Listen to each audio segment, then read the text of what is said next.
ఈ ఆకుకూరని మీరేమంటారో కామెంట్ చేయండి. లేతగా చిగురొచ్చింది. ఇప్పుడు వర్షాలు పడుతున్నాయి కదా! ఈ ఆకుకూర చాలా టేస్టీగా ఉంటుంది. ఫ్రై చేసుకున్న అసలు పప్పులు ఏం లేకుండా డైరెక్ట్‌గా సన్నగా కట్ చేసి పెట్టుకొని, ఒక ఉల్లిపాయ కట్ చేసి, పచ్చిమిర్చి వేసుకొని, ఉప్పు, కారం వేసుకొని ఫ్రై చేసుకున్నా కూడా సూపర్ టేస్టీగా ఉంటుంది. ఇంకా పప్పులోకి ఇంకా చట్నీ కూడా చాలా బావుంటుంది. పునర్నవ, ఇంకా తెల్ల గలిజేరు అంటారు కదా! మా వైపైతే నాదర్సినాక్ అంటారు. ఇంక ఇవైతే అడవి మల్లెపూలు. ఇంక ఈ వర్షాలకి ఎక్కడ చూసినా ఇవైతే విరబూసున్నాయి.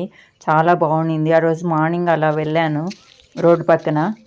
ఇంకా ఈ పూలైతే ఫ్రెష్‌గా మంచి వాసనతో ఉన్నాయి. ఇంకా సీతాఫలం పూలు కూడా, ఇవి కూడా చాలా బావుంటాయి స్మెల్ అయితే. ఇప్పుడు పిల్లలైతే సీతాఫలాలు తెలుసు గానీ, ఇంకా ఈ పూతయితే ఎలా ఉంటుందనేది అస్సలు తెలీదు. ఇంకా చీమలను చూసి క్రమశిక్షణ నేర్చుకోవాలంటారు కదా! ఇవైతే లైన్‌గా వెళ్తున్నాయి రోడ్డు పక్కన. చీమల ఆహారాన్ని వర్షమొచ్చే ముందు తీసుకెళ్ళి పుట్టలో అయితే దాచుకుంటాయి.